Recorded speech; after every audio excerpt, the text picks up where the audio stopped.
Welcome to another episode of Too Scared to Sleep. I mean, I was going to say it, but all right, that's cool. I don't like when you say it. Wow. That's not true. Nope, it is true. So, Dylan, I was creeping on your Facebook this week, and you got some photos of yourself when you are extremely young.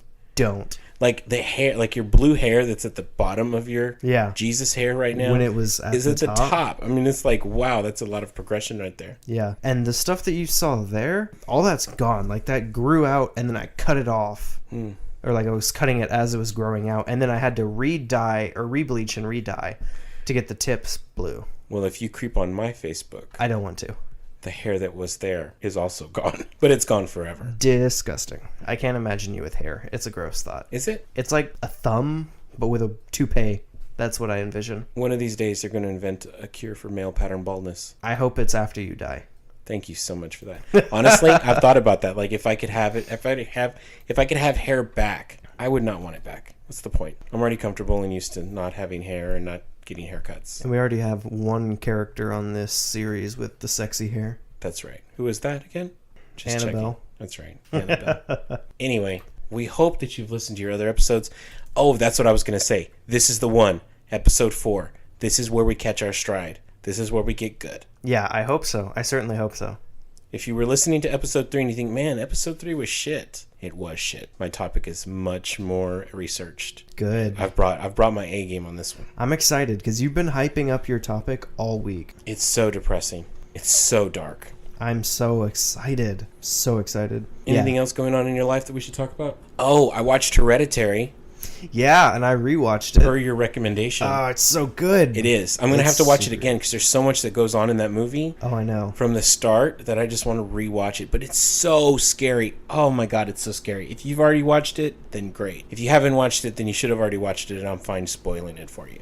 But it's real good. Definitely worth the watch. Anytime you see a person do the possessed walk on the wall or suspended from the ceiling, that fucks me up. Oh my God, it's so good though. And then of course, you know, it just so happened that I was at home and I hear a noise coming from the living room and it sounds like someone has like a metal toolbox and they had some wrenches in it and they're just shaking it over and over again from the living room in the middle of the night in my house. Of course, it's like 3:00 in the morning. Spectacular. And I'm like, I don't want to get out of bed. I don't want to know what's going on. I'm just going to go back to sleep. But again, I'm the dad who has to investigate the noises. So I go out there and I'm looking around and it turned out that someone had left like 35 cents in their pockets and the dryer was going crazy with the noise. Oh my God, I hate that. You know, I didn't need the jump scare in the middle of the night at 3:00 in the morning. And then I couldn't go back to sleep for at least an hour because it was 3:00. Yeah. That's devil time or dead time, whatever you want to call it.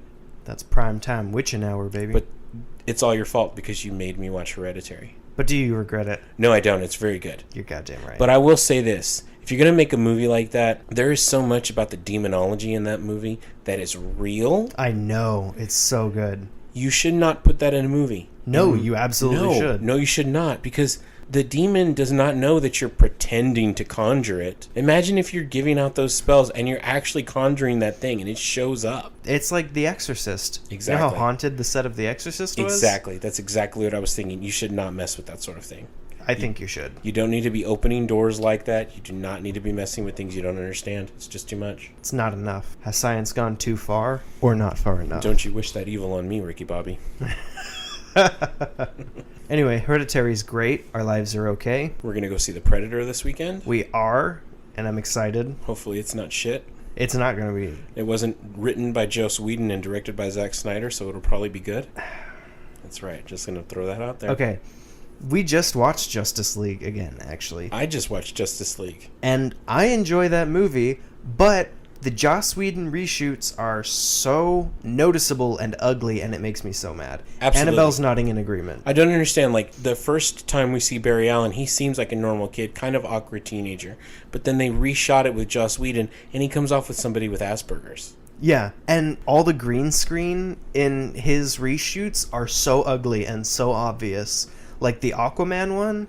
Oh, yeah. I mean, it's like a high school project. Not to mention the CGI outing of Henry Cavill's mustache. Oh my God! From when he was on Mission Impossible 3 or whatever. Mission Impossible 17.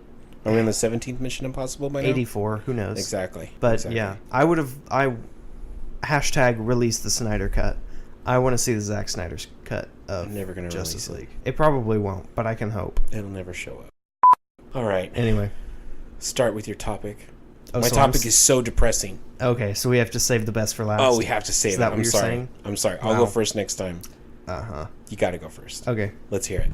Well, you know the movie The Exorcism of Emily Rose, right? Yes. Yeah? Yes, I think I saw that in the movie theater, and of course, it scared the living shit out of me. So today we're going to talk about the real-life version of that, the one that inspired the movie. You're talking about Anneliese Michel, aren't you? Anneliese Excellent. Michel. It's Michelle. Is it Michelle? Yeah. Yes, we're talking about Anneliese Michel, one of the most well-known possessions in history. This is so horrific. It's so horrific. I love it so much. So, we're gonna just kick this off. We're gonna just dive right into it. So anyway, we're gonna talk about Anneliese Michel. Anneliese Michel was born September 22nd, 1952 in Bavaria, Germany. Of course, it was to a devout Catholic family.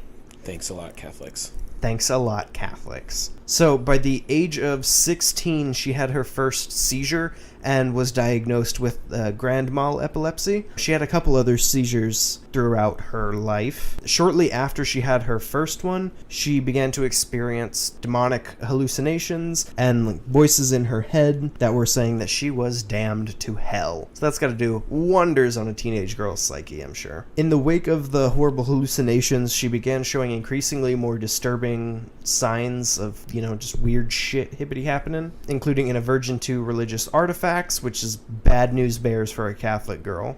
That's right. How do you get away from religious artifacts in a Catholic house? Die. Obviously. Yes. Don't spoil the ending. I didn't say she died. I'm just saying that's how you get away from... That's one way. That's the extreme. Yeah, that's the extreme. Okay. That's the gateway. Anyway, so her family, being the Catholic people that they were, of course they were kind of thinking like possession shit, but they were like, hold up, we gonna be real about this first. So props to the family. So they took her to a number of doctors and psychologists which had prescribed her a variety of medications hoping to help. She went through a variety of doctors, different types and in different places, and nothing helped. She continued to hear the horrible voices and see the hallucinations that she described as devil faces that would just appear to her at random. I believe in devil faces. I have to look at yours all the time. Can I interject something? Go ahead. I saw somebody who was slightly possessed, influenced. Let's call it influenced. There's levels to this thing. Again, with my theories, there's levels to possession. There was a guy who was influenced, and he was running down the street towards the church where my dad was a preacher, and he ran into the church, and he was talking about how he saw devil faces in the glass of every reflection that he saw. That's horrifying. I know, exactly. So my dad grabbed a couple of deacons and they all prayed him away. And I was going to go and help pray, and my dad was like, no, get the fuck out of this room. He didn't actually say that, but... He said it with his eyes. Exactly. He was like, go somewhere else. But yeah, totally get that. But that's cool. I didn't know you've had an experience with that. Oh, I've had some experiences. I can't wait to talk about our personal experiences. I know, we have to have an origin episode. I can't wait to unlock your origin story. So, voices, devil faces, hallucinations, all around Aversion bad shit. to religious artifacts and symbols. Alright, so in one of the nearby towns, there was an exorcist that, after trying to go through all the doctors and shit hadn't worked, the family went to the church and was like, yo, maybe come check this shit out. Let's see what's going on here. This exorcist was convinced that she was actually possessed, and in 1976, so it'd been a couple years that she's been dealing with this. Right. Was it a Catholic? Was he Catholic? I believe so. So in 1976, they began the exorcism process, and they is Pastor Ernst Alt and Father Arnold Renz. So she's about 20 years old, right? She was born in 52. This was 76. Yeah. 24. So 24. So when they started the process of trying to exorcise her, it ended up taking 10 months. It was a 10-month process that involved 67 exorcisms that were performed on her. They happened multiple times a day, and some of them even lasted up to almost 5 hours. That's too long. Oh, I know. That's a lot of stress on somebody. That's a lot of stress on everybody involved. On everybody. The parents, on the exorcists, on Anneliese. I mean, that's... Yeah, we all know what happened to Father Lancaster Marin. We know. It was too long. we know. Too much stress on his heart. Too much stress. R.I.P. Hashtag rest in pieces. So anyway, it was 67 exorcisms. And during the process of this, they still tried to, find medical things that would help her. But she got to the point where she was refusing medical treatment. And then she started refusing to eat and drink. I just read something that said that she was drinking her own urine at one point. Yes. Oh, that was one much. of the things that she started, like, when she started acting real weird. And she started injuring herself. She started urinating on the floor and then licking it up like an animal. That's just wrong. Yeah, it's real bad. And back to the injuring herself, she would slam her head into the walls. She would bite herself, like, real deep, leave bad marks and shit. She talked about how she needed to die to atone for the sins of others, kind of like a Jesus thing, which is weird. She was being, obviously, incredibly aggressive and hostile to other people. She was biting other people real bad, too. She was talking in strange, unnatural voices. And it's real weird. During the exorcisms, the priests wanted there to be audio recordings of this so that they could keep it on file and have, like, real proof. And there are a whole bunch of audio tapes that you can listen to. The only problem is it's in German because they're in Bavaria. Otherwise, I would, find it and I would play it or, put it in. But you can't understand anything that they're saying. But lucky for you, I have a snippet from one of them that's real spooky. Oh my Jesus Christ. Please don't play it. I have to go to sleep later on. I'm not going to play it. I'm going to read what she says. This is why our podcast is called Too Scared to Sleep. And we always record at night. And we're always recording at night. And I'm going to wake you up. I'm going to call you. No, you're not. My Actually phone's on silent. phone call you. My phone's on silent when Be I like, go to bed. it's 3 a.m. I just woke up. I can't sleep. And I'm going to say nothing because I'll still be asleep. Oh my God. Okay. Anyway. Just tell me what she said. What language was she speaking at this time? German. Okay. It's natural German for them. Okay. So it's not it like wasn't like speaking she in was tongues. speaking in a language that she didn't know. No, it hadn't. Because we know that other people who have been possessed do that. Yes. Or they speak backwards. Speaking backwards is my favorite. That is not my favorite. That makes my blood curdle. I love it so much. If you listen to the audio, you can hear the tone of her voice. Was bist du überhaupt hier? Ich hab Recht dazu, dass ich in dem Wald rein bin. Ich trag dir die Rotznase noch so lang, bis es lebt wird. Die saublöde Weib. Für uns geht's kein Zurück.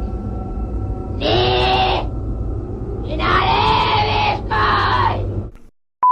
During one of the interviews, they heard her saying, and it was clear, like she was just having a conversation, but in this deep, I'm in mental growly distress voice. right now over what you're about to say. Good, I hope you are. It's gonna get better. So, she was saying, quote, I have the right to be in this woman. I will carry this brat so long until she croaks, this dumbass bitch. For us, there is no coming back. Never. For all eternity. And when Father Renz asked to hear the demon's name, she shouted, I, Judas, and Nero, Cain, and Hitler. That makes 5 of us. Ich, der Judas und der Nero, der Kain und der Hitler. 5 Stimmen.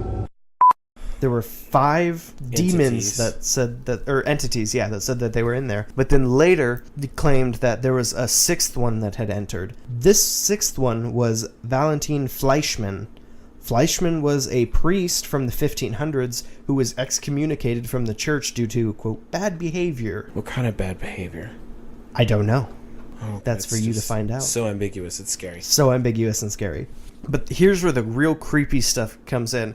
She's not talking in languages that she doesn't know, but she's giving a variety of details on Fleischmann's life that nobody should have known. That they had records of this, like, in the churches and stuff. And the Father Renz said that there was no possible way that she could have been able to know this, nor that she should have been able to. So she was giving details on Fleischmann's life, right, which was real spooky.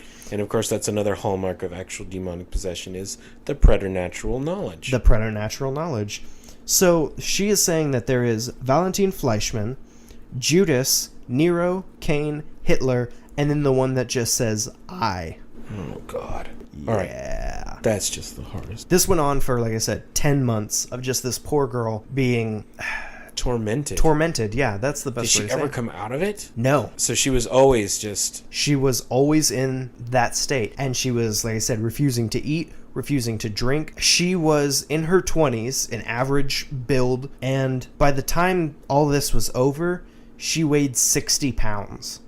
Right That's around 60 just pounds. Horrible. A 24-year-old average woman should not weigh around 60 pounds. But Yeah, I get you. it's just terrible. So like I said, this just went on constantly. Annabelle's making whipping motions. She's doing all sorts of YMCA bullshit. I'm just stretching. Okay. I was like, is she trying to get our attention? She is. She wants It's to tell us working. that we're shit. Is that what it is? Yeah. That's probably true. You're not wrong. Anyway, so this went on for 10 months of just constant torment. I don't want to say abuse because it's not like they were intentionally hurting her, but she was abusing herself in that she was injuring herself and refusing to take care of herself. And the constant exercising for hours on end, multiple times a day for days. And on July 1st, 1976, Anneliese Michel died in her sleep. So in no part, they never put a G-tube, they never hooked her up to IV fluids or anything. Nope, because she was not? constantly refusing medical attention. She refused to leave. She refused to go into the hospital and get treated for anything after a certain point. Once the exorcism started, that's when things got a lot worse for her. That's when she started saying, basically, fuck it, no, this is what's going to happen. So she died in her sleep from, quote, dehydration and malnutrition for almost a year. Okay. So like I said, when she died, she weighed 60 pounds. So she just did not give a shit. That's horrible. Did someone Yeah. call the police? Well, yes. After her death, there was an in-depth investigation into her death and what happened Right. with everything there, and it went to court. And this was a big deal because during the trial, this was one of the only times that a trial had ever used possession as a form of legitimate evidence for saying this is why she died. And a lot of people were saying, you know, even if you ignore all the recordings and all the evidence of possession that had happened here, she was refusing medical treatment. So the defense was trying to say, no, the mother, the father, and Ernst and Alt. Right. There's criminal Ernst Alt and Arnold Renz. negligence. Yeah, I basically. mean, but the defense was saying, no, it's not their fault because, you know, she was refusing treatment. She wanted these people here to help her, all that shit. But yeah, everyone was saying, no, it's criminal negligence. She was obviously not in her right mind, whether she was possessed or just extremely mentally ill. She can refuse medical treatment, but at some point her family should have taken over and said, no, this is enough of this shit. Right. 'Cause You're getting help. You're wasting away. So after a lot of deliberation and a lot of news, the court charged all four of them with negligent manslaughter. Okay. But, Saw that coming. yeah, which, you know, honestly, I think is not a bad ruling, you know? Because they should have done something. I know they were trying to with, like, The Exorcist, and they took her to doctors and stuff before. But take her to the hospital. Absolutely. Hook her up. Like I said, give her a G-tube, give her some IV fluids. Let's keep this kid working. Exactly. I mean, you can handcuff her to the bed and continue the exorcisms or whatever, but give her some fluids and nutrition getting into her system so she doesn't die. Stop the exorcisms. It's not working. Well, I mean, yeah. And, you know, you have to kind of wonder if, like, you know, I'm not trying to discredit that she was possessed, because, you know, I believe in this kind of shit. But you got to wonder if after a point it got to where there was so much attention on her and the constant exorcisms kind of like fed into something that was already there, so she started just falling into the role of it more so than she had been earlier. Right. But whatever the case is, they tormented this poor girl and let her die. So they were all charged with negligent manslaughter, but they originally got sentenced each to 6 months. The mother and father, I believe, only did 3 months in prison, and the members of the church did not have to go to prison at all, but they were not allowed to continue working with the church. I don't remember if it was like they just couldn't work with the church at all or if they just couldn't be exorcists. Okay. But I believe it was they were not allowed to work with the church anymore. But the courts didn't want to slander the church, of course, so they copped out and said, no, okay, you don't have to do anything, but it's a no, don't do this again. So now, if you're a Catholic priest and you want to perform an exorcism, you have to get, at least if I remember correctly, you have to get sanction from Rome itself. Yeah. It's a big process. It's a big, long process. And It doesn't happen as quickly as the Conjuring movies would like us to believe that it happens. Yeah. It's like, oh, let me send you a fax. Oh, no problem. I'll just rubber stamp this and get it back to you tomorrow. So did they suffer any kind of blowback from the Vatican about this obviously a botched exorcism? I mean, yeah, obviously botched. And I think they did. I didn't do a whole lot of research into that part That's of okay. it. I just wondered. These are questions. Yeah, questions that our listeners can look up. That's right. Insomniacs, if you want to do a little bit more research. Yeah, Jake decided that we're calling you Insomniacs. If we have a fan base... Annabelle, you don't like it? You don't like the fate... You need it... You just, like, plugged it in so aggressively. Did I plug it in aggressively? I don't know. I like it. This I is like gonna it, but get maybe cut. we should I totally ease get it it. in. If we have a fan base one day, we're going to call you Insomniacs. And like it or not. we people really in the hope room. you're on board Annabelle, with you're going to this, have to get your 'cause it's own amazing. mic next thing we have to buy on our budget is your own mic so you can give your 2 cents. Feel free to Venmo us, PayPal us. We can set up a Patreon if you guys want to. We could. If you want to give us money so that All we can buy 6 of Annabelle. you who are listening. Yes, all. No. I looked on SoundCloud. Episode 1 had 22 views or listens. At least 4 of those were me. You're right. And the others were me. And the others were you. Yeah. So anyway, that's the end of Anneliese Michel. Okay. Like I said, she's the one that inspired Exorcism of Emily Rose. I haven't seen it, so I don't know how accurate it is to the story It's itself. not very... I wouldn't imagine it really would be. It takes place in, I believe, the 80s or the 90s. Oh, damn. It's set in a current day period. She's a college student from the United States. You've got a Catholic priest from the United States, and she speaks in different languages that she doesn't know. So it's incredibly loosely It's based. very loosely based. Okay. And then he ends up, the parents don't get charged with anything, but he ends up getting charged with like negligent, like what you're saying, negligent manslaughter or whatever it was. And then they find him not guilty. Oh, what? Right, exactly. Okay, so when I started this off by saying the real story of Exorcism of Emily Rose, disregard that. Absolutely. No, it's great. You want to know... the movie may be good, but just disregard it in the fact that it's not. What they should have done, I mean, if you do watch the movie, definitely research the actual case. I think that a lot of movies that are based on it should say, hey, we really, we took a lot of creative license to this. But if you really want to know the real story, go out there and read some books and read some articles and learn about it as much as you can. Read a book. Yeah, you were talking about her mental state. I mean, maybe she, a lot of people, they try to explain away demonic possession because they say, well, maybe the person has dissociative identity disorder, maybe the person is a schizophrenic. Yeah, and a lot of people thought that she was schizophrenic. And, at the time, DID wasn't really something that people paid attention to because it was like 1950s. Yeah, people or still 60s, people 70s. still struggle with that Yeah, diagnosis and exactly what the treatments are. So that wasn't something they were really looking at. But she was diagnosed with epilepsy, and a lot of people thought that she was schizophrenic, but when they looked at her brain, right, they didn't see any of the physical signs of epilepsy, which is weird, and they didn't see any other physical damage to her brain that would have made it seem like something like schizophrenia or anything like that. Right. They didn't see any of that. So her brain looked like it was okay, but obviously things were not okay. Right. But I mean, I know from my own reading that if you're going to get sanctioned by the Vatican to perform an exorcism, the person has to meet the set criteria that are out there. And I'm sure if you went and looked and Googled that, you would be able to find the set criteria. Yeah, probably. And one of the other interesting things about Anneliese Michel is there are pictures, and you can find, I don't know if you've seen them or not, but there's, the one that I'm looking at here is like a side-by-side of like a picture of her regular, it looks like it's probably from like a school yearbook or something like that, and then one shortly before she passed away, and like her cheeks are sunken in, her eyes are sunken in, her neck is so skinny, her hair's a mess.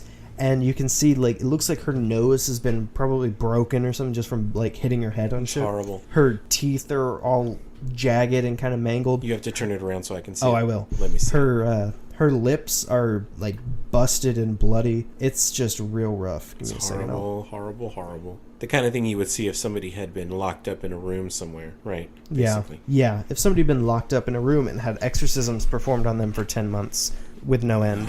Yes, I have seen that video. I have seen that. Yeah, I figured. It's a pretty popular picture, but I don't know if everybody knows. That's the roughest photo ever. Yeah. It's just horrible. I'll see if we can post this on our Instagram or something. We could post that on our Instagram.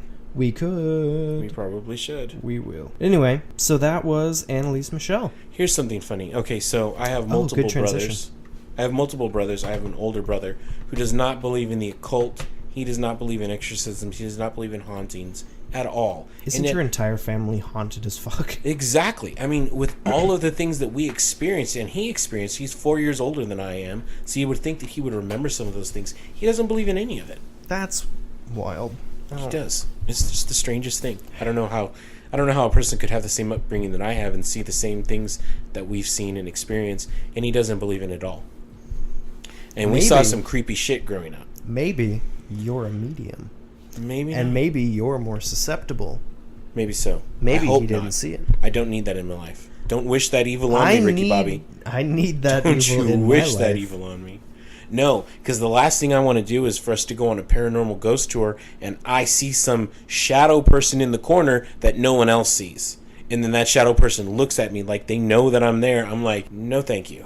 You know that they're there. They know that you're there. They know. And they lock eyes, and you see the shadow person rush This towards is me you. looking at you, looking at me, looking at you. I don't need that in my life. And then you get possessed. I'm going to find out how to block that shit off in my own life and not Send open it up. to me. And then that's the other thing. It's like once you open up that gateway, it's open for good, and then that motherfucker's on its way to my house. I don't need that evil in my life. I want to open that gateway. Sage and salt the house as soon as I get home. There's a Planet K real near us, and they do sell sage. I still have and some we from picked the some last up time we were a there. while ago. Yeah. Oh, God. I'm telling you right now, I don't need that in my life. I don't. I want it in my life. I don't want like the Anneliese Michel kind of haunted, but I want to see stuff. I want to have paranormal experiences. Just keep saying it out loud like that and it'll happen. Hey demons, it's me, your boy. Exactly. Please come show yourself to me. Ignore the fat guy with the beard and go for the one who looks like Jesus. Exactly. Ghosts, if you're here, make sure that you haunt Annabelle's house and just let me see it when I come here. Absolutely. Fuck off. She doesn't want to hear either. I'm way too Hispanic for all that. That's true. That's true. I would move out. I'd be like, sorry, landlord, it's haunted. Here's Oh my my goodness. Right? papers. Just my like goodness. the Lutzes, we're out. It's like, if you don't let me move out, I'm gonna burn this shit to the ground. Oh my god. That's See, this is why you need your own mic. exactly. That's exactly right. We That'll need be the next thing. I know, but we need to include you in stuff more often. Get your little squirrel voice up in here. I wouldn't even know how to connect it, honestly. You know what? It doesn't matter. We'll learn.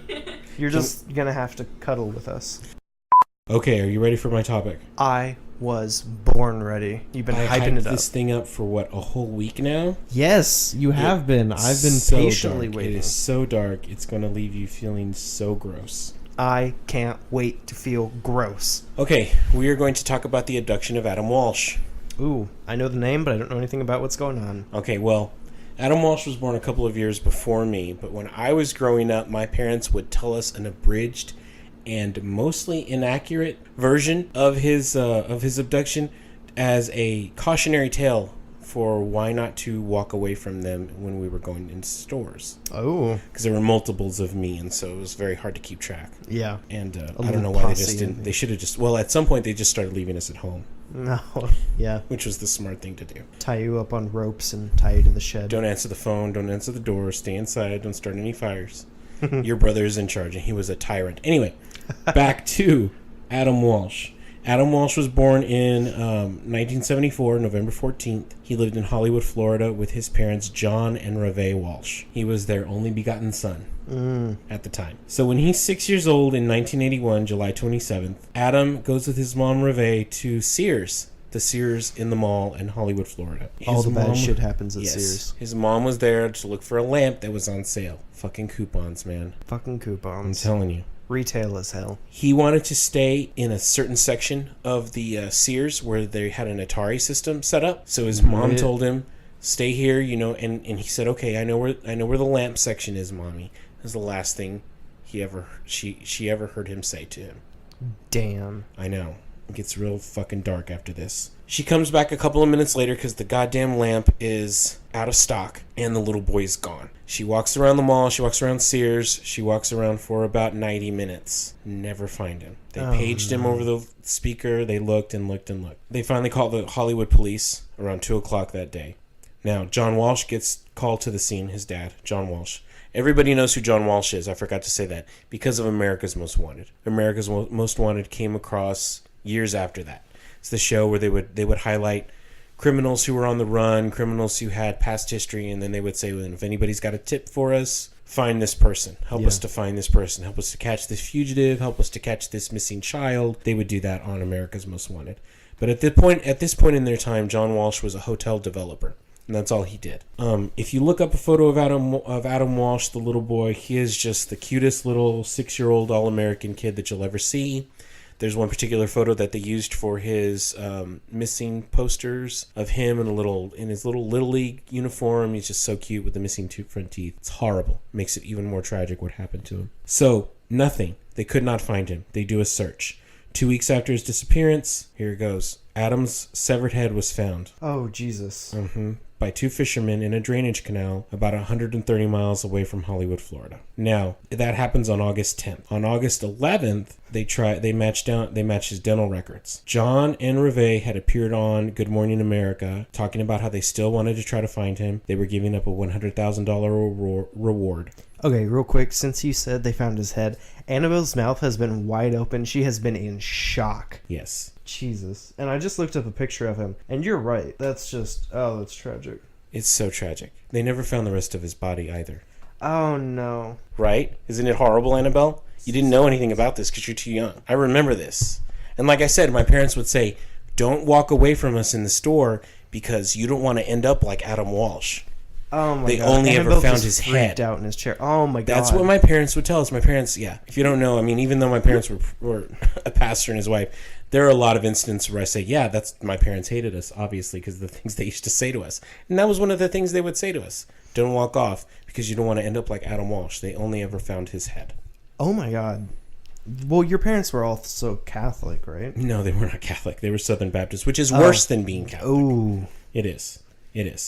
I was reading an interview that John Walsh gave. He says that when he got the call and found out what had happened to his son, or that they had positively identified him, that he destroyed the hotel room that he was in. And they had to bring in a doctor to sedate him. Jesus. He was so upset. He's their only child. I think I would have probably just jumped off the balcony. Yeah, I mean, what honestly, do you do? How do you come back from that? And like, I'm sure at some point they probably had to go see it to positively identify it. How do you come back from seeing your only son's decapitated head? I don't think I would be able to live, honestly. I'm not even a father, and I'm like, Jesus Christ. Exactly. I mean, he talks about how he struggled with suicide afterwards. Understandably so. Absolutely understandably so. That's just horrific. So horrible. So let's talk about all the ways that the Hollywood Police Department fucked this shit up. Oh, of course they did. John Walsh says the investigation was botched from the beginning. The Hollywood Police Department was across the street from the motherfucking mall, and it took them 90 minutes to send a squad car and an officer. You could have walked there. You could have walked in there. 2 minutes. I mean, we're talking about, that's just too long. He says, John Walsh said that it was the worst organized search ever. This was the first missing child that the Hollywood PD had ever dealt with. He said he had to run his own search from a conference room at the police department. They were inept, they were poorly trained, they were well-intended, but they didn't have a clue how to look for a 6-year-old boy. Jesus. Now they made a movie about they made a movie about him 2 years after after his head was found. Oh my God. After his murder.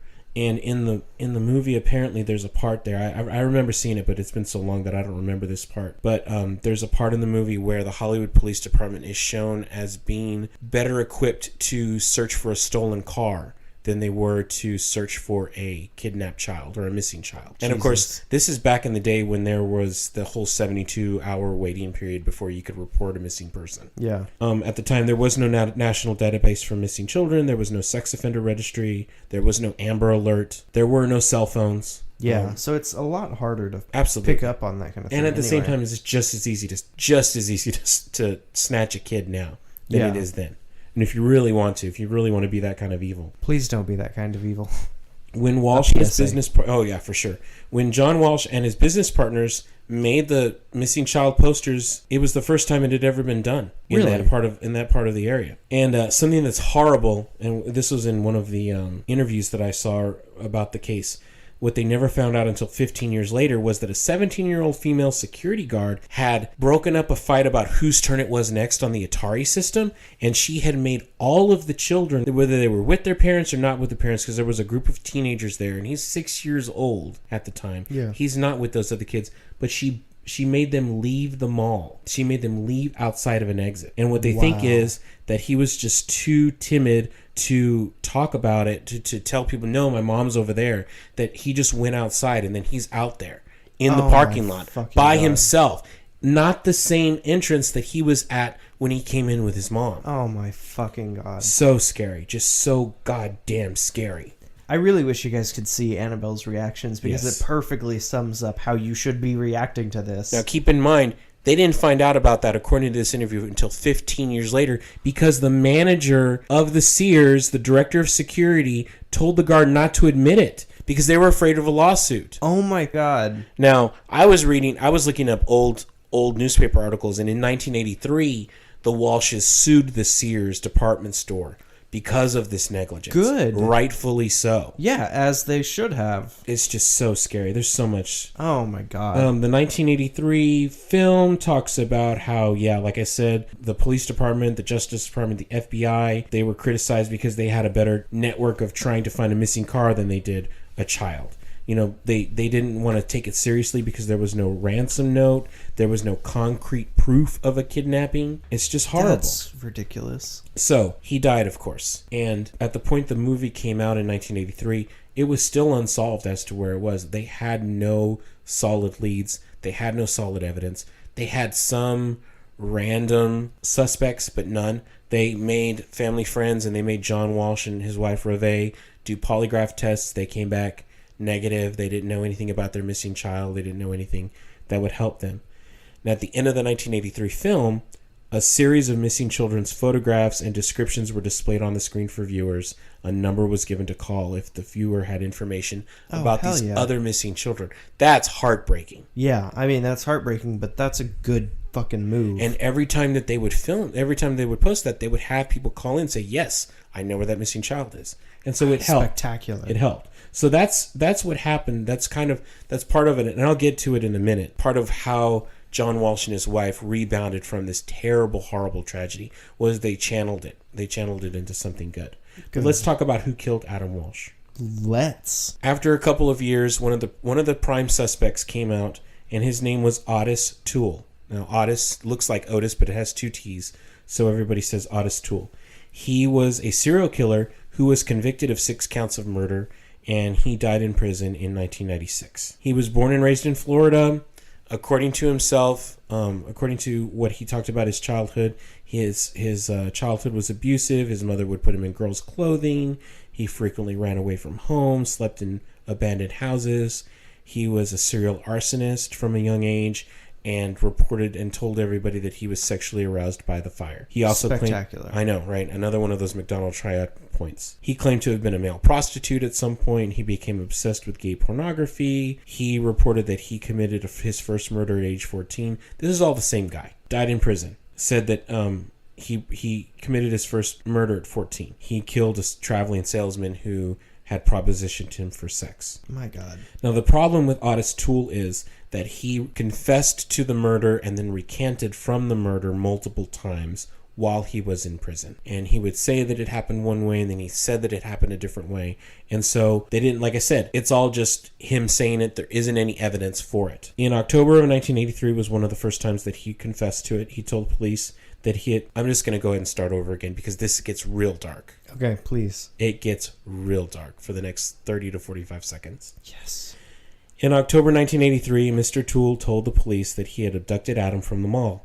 Adam soon wanted to leave and began crying. He promised him candy to get him into the car. He began crying. Toole claimed that he punched him in the face. Adam started crying more, and according to Toole, he then started walloping Adam.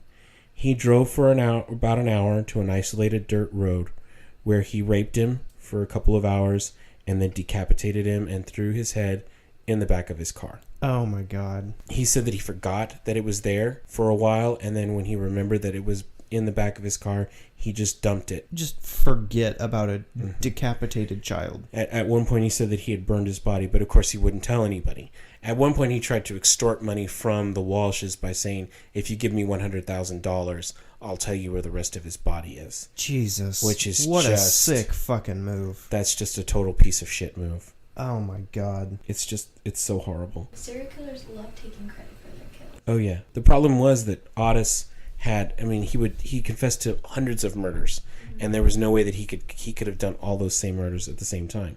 So they didn't know. The biggest problem with finding out whether Otis Toole actually performed this murder was that during the investigation of Adam Walsh's disappearance and during some of the investigations that involved Otis Toole, the police department, the Hollywood, Florida Police Department, somehow lost Otis Toole's car and the machete, and they couldn't find it. Oh my God. And so, even though there was bloodstained carpet in it at one point when they had searched it, later on when they went back to try to do a DNA test or more investigation, they could not find this piece of evidence. A whole motherfucking car. How do you lose an entire car? Exactly. That could link this man to the brutal death of a child. Right, exactly. Ugh. So, this goes on. 25 years later, after Adam Walsh has been murdered, the Walshes decided that they would hire a private investigator who had been a homicide detective, and he went back and picked up as much evidence as he could from the Hollywood Police Department, and he combed through it for 2 whole years to try to find any information, to try to link anybody to see if there was something that had been missed. Jesus. This guy's name was Joe Matthews, and after going through all these case files, he found a roll of film from a crime scene of Otis Toole's car. And when they were able to take pictures, they saw on the rear floorboard of the car the outline of a bloody face. Oh my God. And they were able to match it to Adam Walsh. Jesus. Kind of like the Shroud of Turin looks like a person's face. They were able to do that. So in December of 2008, the Hollywood Police Department held a press conference, and the current chief of the Hollywood Police Department officially closed the case and definitively named Otis Toole as the murderer of Adam Walsh. Unfortunately, this piece of shit had already died of cirrhosis in prison, so there wasn't anything that they could do about it. I wish we could bring him back to life. Exactly. Just to kill him again. Just to kill him again. The chief apologized to the Walshes for the mistakes that had happened early on in the investigation.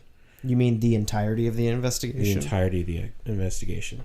Jesus. It's just horrible. Now, I talked about how the Walshes dealt with that. Yeah. They channeled all of that grief and all of that just pain into trying to make a positive outcome. So they started the Adam Walsh Outreach Center for Missing Children 4 days after their son's funeral.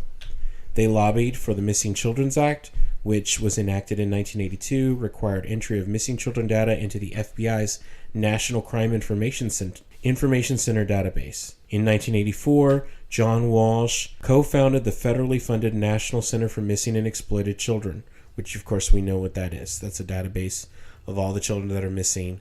It's a national database that any police department can look up to try to find these children and the last known whereabouts, any accomplices, anything that we have. In 1988, America's Most Wanted first aired, and over 25 years of being on the air, it helped catch 1,600 fugitives and bring home at least 60 missing children. Hell yeah. The last part of the legacy, of course, is that in 1994, big box retailers like Walmart began implementing Code Adam, which is a measure that mobilizes all store clerks when a child is reported missing inside the store. And in 2006, George Bush II signed the Adam Walsh Child Protection and Safety Act, which expanded the National Sex Offenders Registry and created a National Child Abuse Registry. Hell yeah. All because at least there's some good to come out of this. At least there is some good. It is. So that's just the worst story ever. It really is. That was horrifying. I know, isn't it the worst? I told you it was not going to disappoint. You were right. You hyped it up, and it lived up to the hype. I read all of this, and I put all this down, and I honestly closed my laptop when I was done researching, and I went to my kids' rooms and hugged them because it is so horrible. The worst feeling you'll ever have. So about a year ago, here's the best story. We lost our 2-year-old daughter in Walmart for the scariest 90 seconds of our entire goddamn life. Oh my God. My wife put her down to look for a shirt, and that little bastard bolted away from her. And I was on another aisle looking at something for our kid. We were doing clothes shopping. It was like in August, right before school started. And she went from where the children's section was for the boys through the girls' children's section, clothing, and went to the electronics in the back of the Walmart where we were, and was watching a movie. Oh my God. Watching TV. But like I said, we realized that she was gone, and it was so scary. My wife she just abandoned us and went straight towards the cash registers. We got a hold of somebody, and they instituted the code Adam. They asked us for a description of our daughter, and they put it over the loudspeaker. They did it over the walkies, and all the Walmart associates stopped what they were doing, and they all started looking down the hallways. Oh, they started looking in the aisles. Someone went and checked the bathrooms. Like I said, my wife bolted towards the front, and I grabbed our son who's older, and we started walking. I checked the bathrooms. I walked into the men's bathroom. I walked into the motherfucking women's bathroom to check for her, because there was nowhere that I was going to look. And we came around a corner, and like I said, it was only 90 seconds. We came around a particular corner, and one of the Walmart associates from the electronics department was holding our daughter, and she was crying because stranger danger. She was not comfortable being carried by somebody she didn't know, and she was crying. And I went right up to her, and she grabbed me, and the lady said, "We saw her watching TV in the electronics department." And when we heard the description, we knew to grab her because we didn't know where her parents were. Oh my God. So scary. But the code Adam works. It really does. Spectacular. I'm so glad that that's a thing. I had heard of the code Adam, but I never made I didn't know really anything about Adam Walsh, but I didn't make the connection until you said that. That's what it's for. But that's such a good system. It really is. Oh my God. Like I said, I'm not even a parent, so I don't feel the things that you feel, but I can imagine, to some degree, how horrifying that must be. Oh, the fear. The fear just grips you. And our son was 6 years old at the time, and he was losing his shit as he should have. Yeah. And I just remember thinking, I was on loop thinking, we're going to find her. We're going to find her. It hasn't been that long. We will find her. She's around here somewhere. But I was so scared. Oh my God. Hug your kids. Oh, Do not God. let your kids out of your sight. No. I Ever. will never. Ever, ever, ever. I will chain my child to myself. Absolutely. So that's it. Isn't that the worst story ever? Wow, I told you it was hell not of a way going to end the disappoint. night. All the rest of the stories I ever tell on this podcast are just going to be shit compared to that one. They will pale in comparison, but you know what? We started off with a bang. I'm gonna try. You got to find a way to top yourself. I will. I'll find a topic for next week. Oh my God. It was horrible. Oh my God. It makes you just want to go and take a shower. Yeah. Isn't it scary, Annabelle? Yeah. Isn't that the worst? Yeah. And I'm going to not spoil Hereditary by saying names, but when you said found his head, there's so much decapitation in Hereditary. There But you know is. exactly the scene I'm talking about. Yes. That's exactly what I'm picturing, and it's horrifying. Oh God. I told you, I watched that movie in the theaters right after I had left a haunted hotel for a couple days in the week. We watched it in the theaters, and it was horrifying seeing that on the big screen. And I forgot how long that scene was, where it just shows the head and all the ants and shit. And then I watched it again at home with my parents, and it felt like that scene lasted forever. And that was a movie, and I was like, holy shit.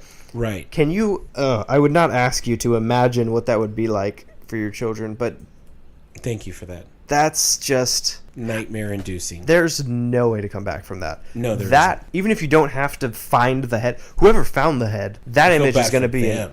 that image is going to be ingrained in them for life. Oh yeah. They're never coming back from that. And even if the parents didn't have to see it right away, if they had to look at it to identify, that's just horrifying. That is.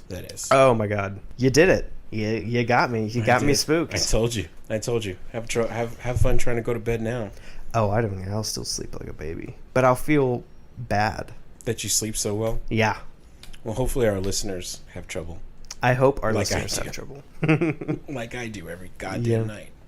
That's what happens when you live our lives. It's a right. dirty job, but someone's got to do it. That's right. We can't even top it. We just got to say goodnight, right? Annabelle, do you have anything to add? No? Listen, we hope you're enjoying it. Find us on SoundCloud, where we've posted our podcast. Find us on Instagram and Facebook. Email us any scary stories that you have, twoscaredpodcast@gmail.com. Or you can DM us on Instagram. DM us anywhere you can. Yeah. We're all about it, man. We want to know. We want to know. We want to And hear from you. Hopefully soon we will get the rest of the internet figured out and have other places that we can post it so not everyone has to go to SoundCloud. Exactly. Not that there's anything wrong with SoundCloud. I like SoundCloud. But I would like us to be on more platforms. I just need to figure out how to do simple tasks. That's right. If you could just do simple tasks. No. Okay. Thank you so much for the night, and we hope that we have left you too scared to sleep.